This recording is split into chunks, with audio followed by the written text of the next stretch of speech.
So I go to Tim Hortons this morning on West Henrietta Road, down there by Lehigh Station, right by the thruway.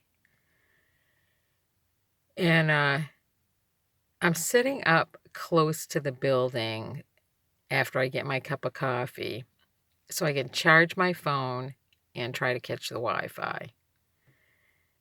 So while I'm sitting there, a state trooper pulls in. And he parks exactly behind me. You know, like the parking lots are up close to the building, and then there's the the road clearance so they can get to the drive-through. And then right behind that, there's more parking spaces. So he's behind me in those parking spaces. So I'm like, whatever. I can see the car out of my side view mirror. I'm like, whatever. I ain't doing shit. So, he walks past my car and he goes into Tim Hortons to get his coffee or whatever the fuck he's getting. So while he's in there, this red car pulls up right beside me to the left. And I look over and I'm like, I'm already dealing with some shit right now. And then, anyways, this black guy gets out, puts on a facial mask, and then he walks into Tim Hortons.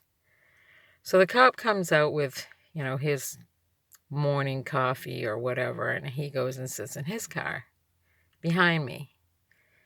And then the black guy comes out with his cup of coffee, and he gets in the car, and he's sitting beside me.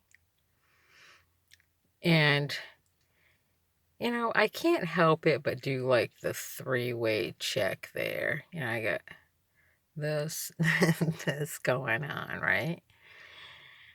So, like, I could feel something was about to happen.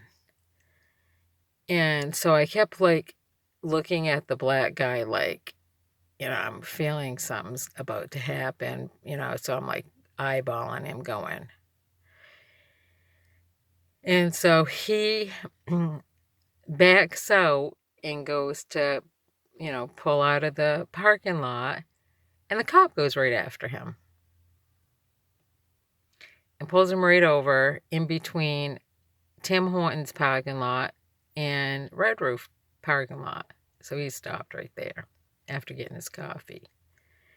And all of a sudden, I get all this stress and anxiety going on full force blast with me because, it's one thing if they target you on the road, but when you pull into a business establishment and you're a customer, and like me, I'm just sitting there trying to enjoy a cup of coffee and not start my day off all stressed out. And then he was a white cop. He targeted the black guy. And, like the whole thing just put me on pins and needles going, what the fuck? So then I'm like, I can't sit here. I just can't sit here. I can't sit here. Like my stress is going off the Richter scale. So I go to leave and I'm like, what the fuck? What the fuck? I'm stressing out really bad. So I'm like, oh, okay, I'm going to drive all the way to the res. So I drive all the way to the res, and the whole ride, I'm picking up every color red on the road everywhere. It magnifies. I see the red on the little flags on the post boxes next to the road. I see red tractors, fire hydrants, red cars, red reflectors. Everything's going red, red, red, red, red, red. Like, everything's starting to go red. And while this is going on, I have like huge anger going on towards my sister Kim. And then, my other sisters, and then I, get close to the res and I stop at 7-Eleven. It's like all the pinks are now red. All the orange cones and shit are now red. So it's like building up, building up, building up.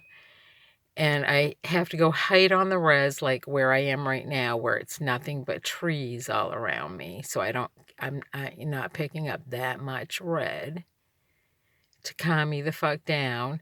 And then I start thinking about, I'm back in the house when the shit with my father happened, and then all the other shit that happened before or after that. And I'm pretty sure I was adopted out. Pretty damn sure my mother had already made the decision without my father's permission or knowledge to adopt me out. And I think my sister Melissa was the replacement child in my house, because why do I have memories of being with this man, this woman, and their boy? They had a son. And, I'm thinking the reason why my sister Kim is so hot and heavy on the Indian Trail thing is because I probably was adopted out on a reservation, okay? And because I specifically remember the mother always getting in trouble on and off the land with her brothers. And I specifically remember her husband, which I was with, breaking people down by putting that Hiawatha code that's on that flag in their face and saying, this is what gives me the authority, and then knuckle breaking them at the knees, and then flashing the name Hiawatha at them with this card or something that he had in his wallet. And this gives me all the authority on this land to do what I'm about to do to you. And I remember that stuff. So after my father went in the hospital, I'm pretty sure that adoption went through. And I always wondered, even to this day, if my sister Melissa is really my mother and my father's kid, or is she my Aunt Carlene's kid? And my mother decided to, my mother and my father, or maybe it was my mother and my aunt, decided to use her as the replacement child for me because, I was behind and damaged. I mean, you got to start thinking about this shit because my family's never been there for me. And they will do anything, go above and beyond all measures known to intentionally fuck with my life and think it's funny. And I don't even bother those people. I haven't been home. I haven't lived in the state of Maine nor any state in New England in the past 30-something years. I left home in 1985. And they continue to meddle and meddle and meddle.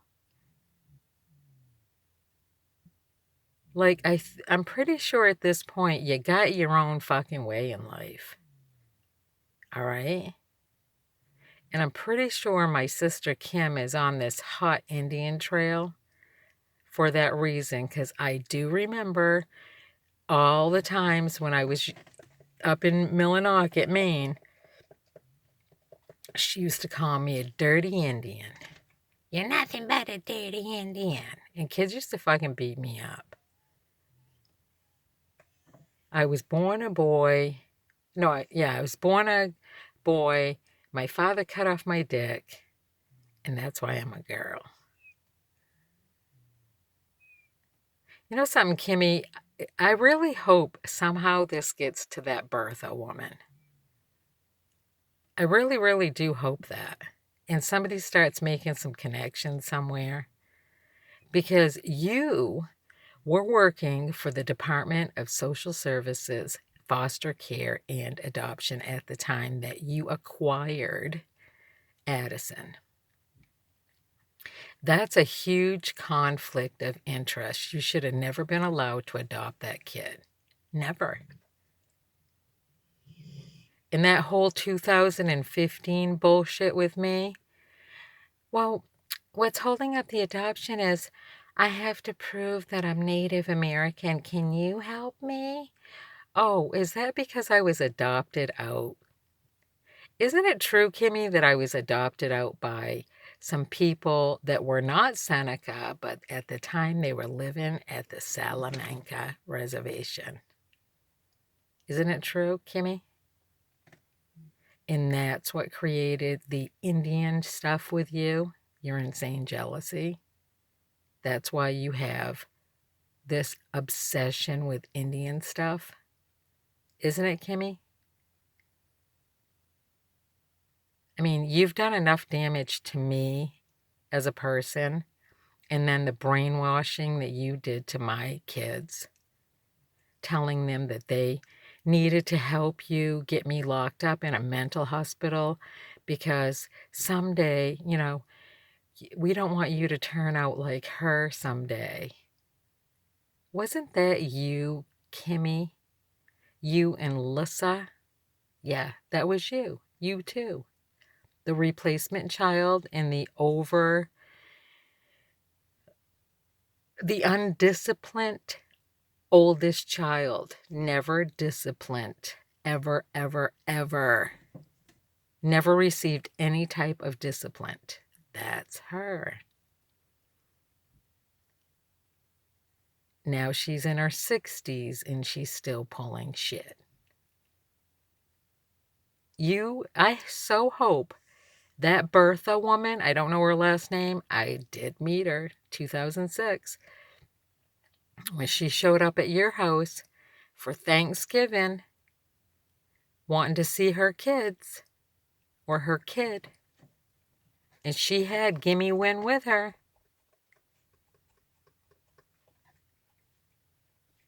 I hope she puts 2 and 2 together, because you should have never been legally allowed in your position as a foster care and adoption and foster care paid employee under the Department of Social Services to even adopt a child.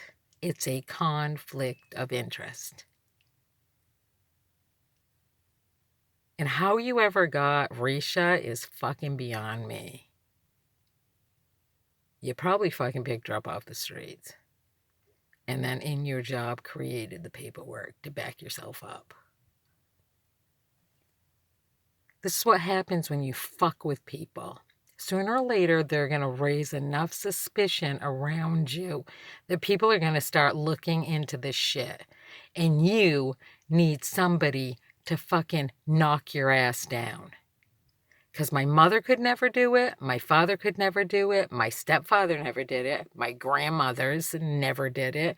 Your own husband can't knock you down off of your high horse where you were allowed to do all these cruddy ass things to other people and get away with it, never corrected. You need to be knocked down off your goddamn fucking pedestal.